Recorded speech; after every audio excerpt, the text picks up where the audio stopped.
तब्दीली के साथ बदलते भारत की शान। भारत सरकार देश में पशुपालन को बढ़ावा देकर किसानों की आर्थिक तरक्की सुनिश्चित करने के लिए पशुधन क्रेडिट कार्ड योजना जैसी कई तरह की योजनाएं चला रही हैं।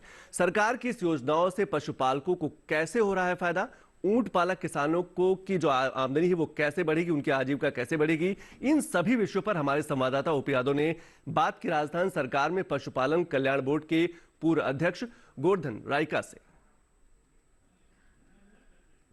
राजस्थान में किसानों की आर्थिक तरक्की का आधार पशुपालन है। इस विषय पर बात करने के लिए हमारे साथ मौजूद है अखिल भारतीय रायका समाज के राष्ट्रीय अध्यक्ष और राजस्थान सरकार में राज्य मंत्री रहे गोवर्धन रायका जी। आइए बात करते हैं गोवर्धन जी से, किस तरह पशुधन के जरिए किसानों की आमदनी दोगुनी की जा सकती है और किस तरह पशुधन को आगे बढ़ावा दिया जा सकता है। गोवर्धन जी, कृषि के मामले में अगर बात करें तो पशुधन आर्थिक तरक्की का महत्वपूर्ण आधार है। आप पशुधन को अच्छे से जानते हैं, पशुपालन करते हैं, किस तरह देख सकते हैं पशुधन और कृषि का संबंध?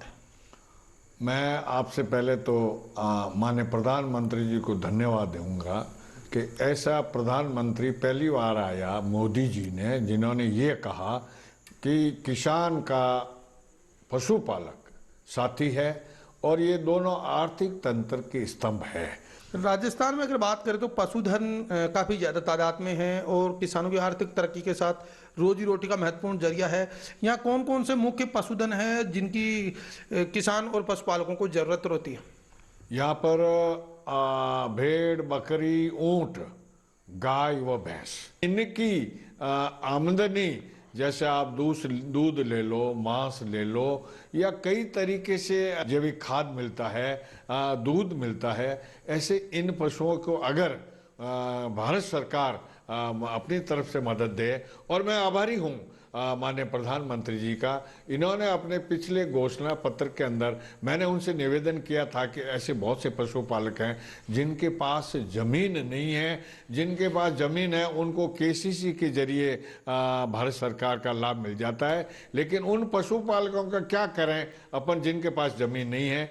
तो माननीय प्रधानमंत्री जी के सलाहकार के द्वारा मुझे पूछा गया तो मैंने कहा उनके लिए एक पशु क्रेडिट कार्ड योजना लागू करनी चाहिए, और मैं धन्यवाद देता हूं प्रधानमंत्री जी को कि उन्होंने इस पशु क्रेडिट कार्ड योजना को लागू कर दिया।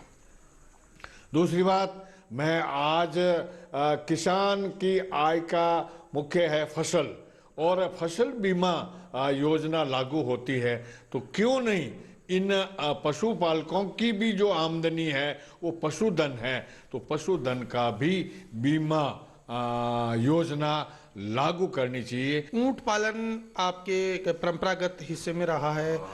ऊंटनी का दूध भी काफ़ी महत्वपूर्ण है, आइसक्रीम भी बनाई जाती है और डायबिटीज और कई तरह के रोगों से निदान में महत्वपूर्ण होता है। कितना महत्वपूर्ण है राजस्थान जैसे रेतीले इलाकों में ऊंट की जो एक तरह से जो उपयोगिता है? ऊंट की उपयोगिता बहुत कई प्रकार से ली जाती है। जैसे ऊँटनी का दूध है, जैसे लोडिंग अनलोडिंग में ऊँट अपना काम आता है, और खेती बोने के अंदर ऊँट काम आता है। आज की तारीख आपने देखा होगा बीएसएफ में ऊँट काम आते हैं। कई तरह की अपने लाल किले के सामने भी कई तरह की होती है, तो ऊँट वहाँ जो है प्रदर्शनी होती है। माननीय वसुंधरा जी के शासनकाल में हम ऊँट का एक 50,000 का बीमा करते थे, भैंस का 50,000 करते थे, गाय का 50,000 करते थे, भेड़ बकरी का 5,000 का बीमा करते थे।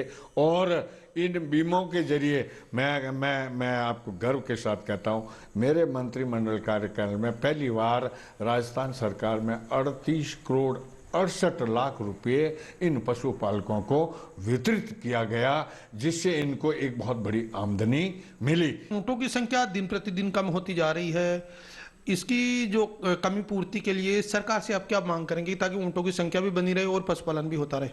पिछली सरकार में ऊँटों की संख्या के बारे में बहुत चिंता जाहिर की थी, और उसमें माननीय प्रधानमंत्री ने, मुख्यमंत्री वसुंधरा जी को धन्यवाद देता हूं, उन्होंने एक योजना लागू की कि प्रति बच्चा, ऊँटनी के बच्चा पैदा होते ही 10,000 रुपये प्रति बच्चा दिया जाता था, जिससे उसको ऊँट पालक को उस बच्चे को बड़ा करने में बहुत बड़ी सहायता मिलती थी। ऊँटनी के दूध के लिए एक मिनी प्लांट के लिए माननीय वसुंधरा जी ने अपने पिछले बजट के अंदर एक 5 करोड़ से एक प्लांट लगाने की भी स्वीकृति दे दी थी। मेरा भारत सरकार से भी निवेदन है कि मेल कैमल को बेचने के लिए फ्री करना चाहिए ताकि वो आउट ऑफ स्टेट ले जाए। इस ऊँटनी के दूध के लिए मिनी प्लांट जयपुर के अंदर लगाना चाहिए।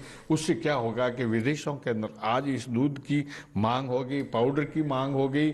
तो ये थे राजस्थान सरकार में राज्य मंत्री रहे एवं अखिल भारतीय रायका समाज के राष्ट्रीय अध्यक्ष गोवर्धन रायका, जिनका मानना है कि केंद्र प्रेरित योजनाओं से राजस्थान में न केवल पशुधन को बढ़ावा मिल रहा है बल्कि किसानों की आर्थिक तरक्की करने के रास्ते भी खुल रहे हैं। लेकिन वर्तमान में केंद्र सरकार से उनकी मांग है कि पशुधन बीमा योजना अगर और लागू हो जाती है तो प्रधानमंत्री के नेतृत्व में किसानों की आमदनी को दोगुना करने के साथ साथ पशुधन पालन करने वाले किसानों को काफी फायदा होगा। ओपी यादव, डीडी न्यूज, पाली। डीडी किसान, बदलते भारत की शान।